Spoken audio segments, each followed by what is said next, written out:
Olá, meus queridos alunos da Rede Municipal de Ensino, professor Fernando mais uma vez com você, professor da nossa oitava CRE, da Escola Municipal Rafael Almeida Magalhães. Vamos nessa semana tratar mais uma vez do material do oitavo ano, da semana de 10 de agosto a 14 de agosto, e o material mais uma vez está trazendo um conteúdo revisional, revisando conteúdo que já foi dado para que você possa estar exercitando aí na sua casa, nesse período de quarentena. E mais uma vez recomendamos a você que fique em casa, não saia de casa, só saia para o que for extremamente necessário. Beleza, meus queridos? Vamos nessa, meus queridos. Nosso conteúdo de matemática está na página 13, 14 e 15. E no material aqui temos disponível um link que é um áudio de um colega de matemática também, dando as suas considerações a respeito do material desta semana. E nós recomendamos a você também estar prestando atenção no que o colega tem a nos compartilhar, beleza? Aqui na primeira página, na página 13, questão de número 1, trata-se de triângulos. Você lembra muito bem que a soma dos ângulos internos de qualquer triângulo sempre vai valer 180 graus, ok? E que o ângulo externo de cada triângulo, ele é a soma dos dois ângulos internos não adjacentes, tá? Então aqui, ó, aqui por exemplo eu tenho 140, tá bom? Esse 140 vai ser esse ângulo de 90 mais um ângulo daqui, que é o outro ângulo interno não adjacente a 140. Você descobrindo essa medida aqui, que nesse caso está bem simples, você vai saber o ângulo x, por quê? Porque o ângulo externo somado com o ângulo interno, em qualquer polígono, sempre vale 180 graus, ok? Na letra B, o 110 não é ângulo externo, porque você tem um prolongamento dos dois lados. O ângulo externo de um polígono, nesse caso aqui especificamente falando de um triângulo, é obtido do prolongamento de apenas um dos lados. Aqui foram prolongados os dois lados e se determinou o ângulo. Então 110 não é um ângulo externo, ok? 110 aqui, ele é oposto pelo vértice com o ângulo interno desse triângulo. Portanto, esse ângulo interno aqui é 110 graus. E com essa informação, com esse 40 aqui, você consegue chegar nesse x, tá bom? A mesma coisa acontece na letra C, tá? Na letra D, eu tenho aqui uma situação também de ângulo externo de 110 graus. Consigo descobrir esse ângulo interno aqui. Consequentemente, eu consigo descobrir esse ângulo aqui de cima, que é oposto pelo vértice com o ângulo do triângulo superior, tá? E também fazendo correspondência com o ângulo x, esse ângulo externo aqui, eu consigo saber que ângulo x é esse. Então a dica é, comece trabalhando com os ângulos do triângulo de baixo, tá bom? Questão de número 2, meus queridos, é a questão que envolve ângulos formados por retas paralelas cortadas por duas transversais, ok? Então essas retas vão gerar ângulos agudos e ângulos obtusos se as retas transversais forem inclinadas, se não forem perpendiculares. Se forem perpendiculares, as retas paralelas, todos os ângulos serão iguais a 90 graus, certo? Então você vai usar as propriedades de paralelismo com uma reta transversal cortando as duas retas paralelas. Nós já falamos em ocasião anterior que, numa situação dessa, como a letra A e a letra B, por exemplo, que é um desenho bem simples, todos os ângulos agudos são iguais entre si. Todos os ângulos obtusos são iguais entre si, ok? Na letra C e na letra D, você já tem uma situação que você precisa ter um pouquinho mais de cautela, tá? Mas você vai conseguir resolver, tá bom? Na letra C, eu tenho aqui, você tem triângulo, ok? Você tem triângulo. Você tem ângulo oposto, perdão, ângulo externo desses triângulos, tá? Você também pode ver que esse ângulo daqui de 150 graus, ele é correspondente com esse ângulo todo aqui onde o meu mouse está passando, ó. Ok? Tudo isso daqui. Repare que tudo isso daqui vale 150. Já tem 80 graus marcados. Aí você vai determinar quanto falta aqui, que vai ser esse ângulo daqui de cima, que é oposto pelo vértice com x, certo? E aí você consegue determinar o ângulo z e o ângulo y. Na letra D, temos uma ideia parecida também. Então, olha aqui, ó. Esse ângulo todo aqui é 2x mais x, né? 2x mais x dá o quê? 3x, certo? Então, o ângulo de 3x está aqui, ó, do ladinho de 120. Repare que o 120 e o ângulo de 3x estão apoiados numa mesma reta. Consequentemente, são suplementares. Você vai descobrir o x assim, vai descobrir o z e o y. Ok, meus queridos? Na sequência, nós temos aqui a descrição de um retângulo. Ele fala para você representar um retângulo ABCD. Lembrando que ABCD são os vértices desse retângulo. Vai traçar a diagonal BD. Desenha o retângulo, coloca o nome dos vértices, vai pegar o ponto B e o ponto D e traçar uma reta, um segmento de reta que vai ser a diagonal que ele está pedindo. Vai assinalar na sua figura os ângulos BDC e os ângulos DBC, ok? Então, letra A represente o desenho, faça o desenho, tá? Na letra B, ele diz, sabendo que o ângulo DBC é o dobro do ângulo BDC, descubra quanto mede cada um, ok? Você vai observar que vai aparecer um triângulo aí bem especial, tá? Desenha que você vai conseguir identificar esse triângulo aí. Questão de número 4, ele te dá uma expressão, ok? E pede para você calcular o valor numérico dessa expressão aqui. Se você está bem lembrado, essa expressão ela vai determinar o número de diagonais de um polígono de n lados, tá? Mas para isso funcionar, esse n tem que ser um número 3 ou maior que 3. Se for 1 ou 2, para polígono não funciona. Mas o objetivo da questão é, de fato, você identificar o valor numérico dessa expressão dado no valor de n aqui. Aí ele fala aqui, pesquisa onde é usar essa expressão matemática, conforme eu acabei de falar, no cálculo da quantidade de diagonais de um polígono convexo. Ok?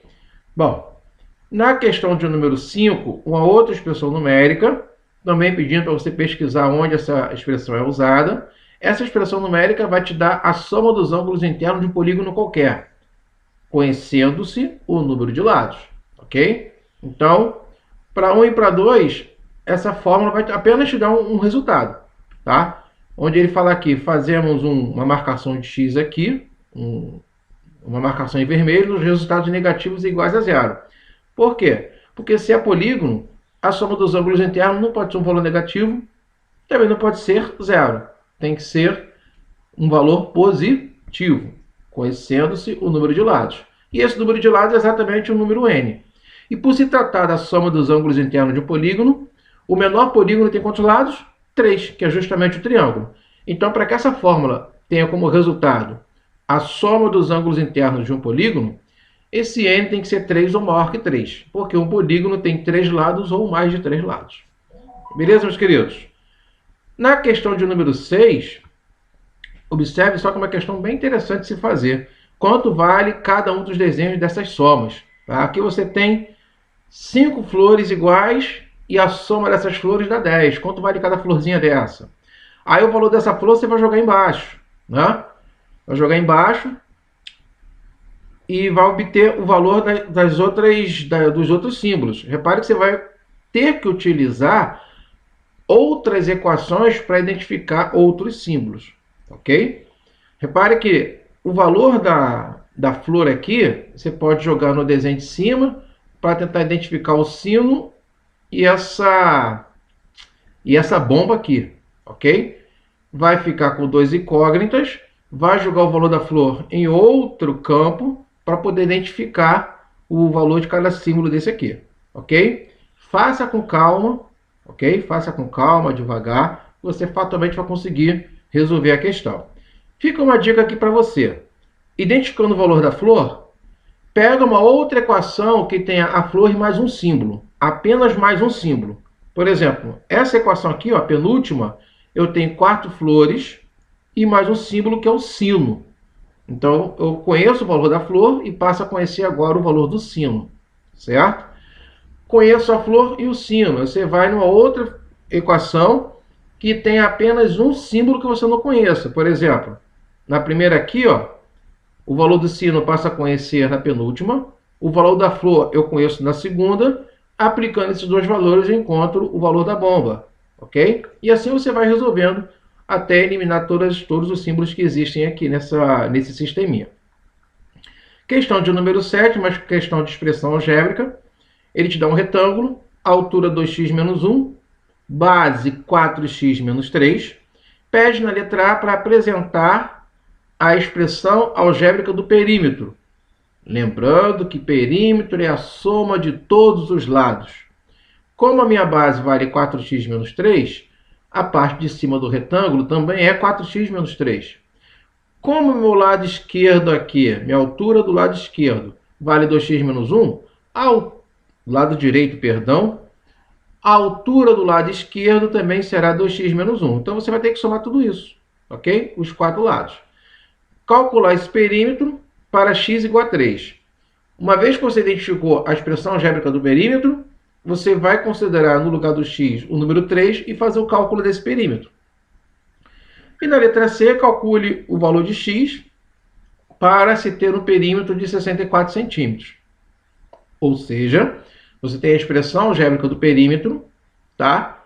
E essa expressão vai ser igual a 64. Você vai construir com isso uma equação.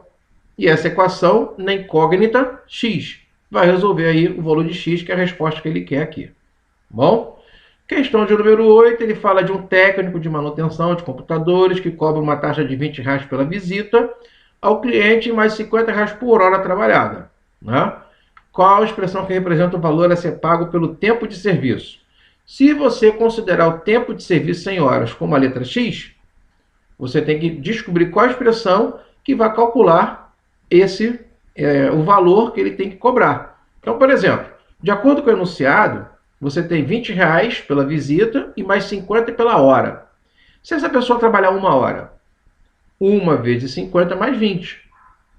1 vezes 50 é 50, mais 20, 70. R$70.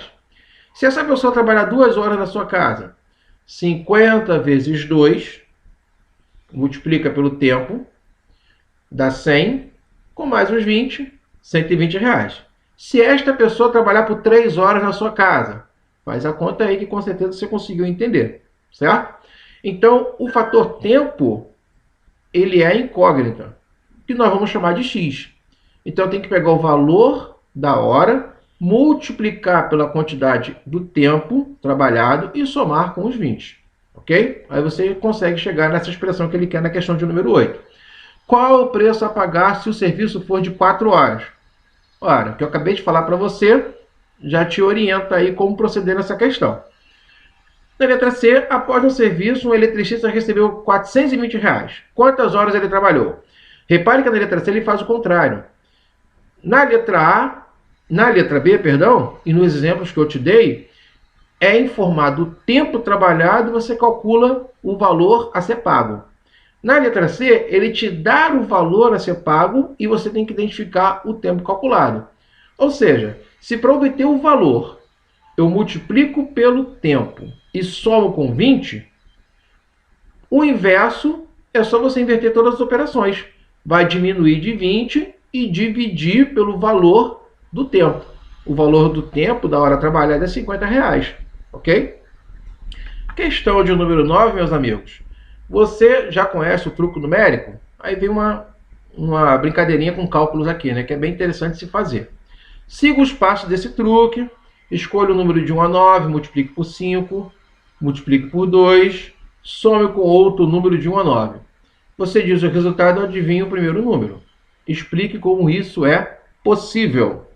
Você vai conseguir escrever e tentar entender como é possível se esse número escolhido você representar por x ou qualquer outra letra, tá bom? E o passo a passo que ele coloca aqui, você vai efetuando, só que com o elemento x. Escolha o número de 1 a 9. Você não vai pensar no 8, você não vai pensar no 9, você não vai pensar no 1. Você vai pensar no x. Esse x representa um número qualquer de 1 a 9. Esse x vai ser multiplicado por 5, esse resultado vai ser multiplicado por 2 e somar o outro número, ok? Aí ele vai saber aí qual é o primeiro número que foi pensado, tá? Com a expressão algébrica montada direitinho, seguindo passo a passo aí, que são poucos, tá? Você consegue dizer por que a pessoa consegue adivinhar com facilidade qual é o primeiro número, ou seja, o número pensado. Beleza, queridos? Grande abraço para vocês e bons estudos!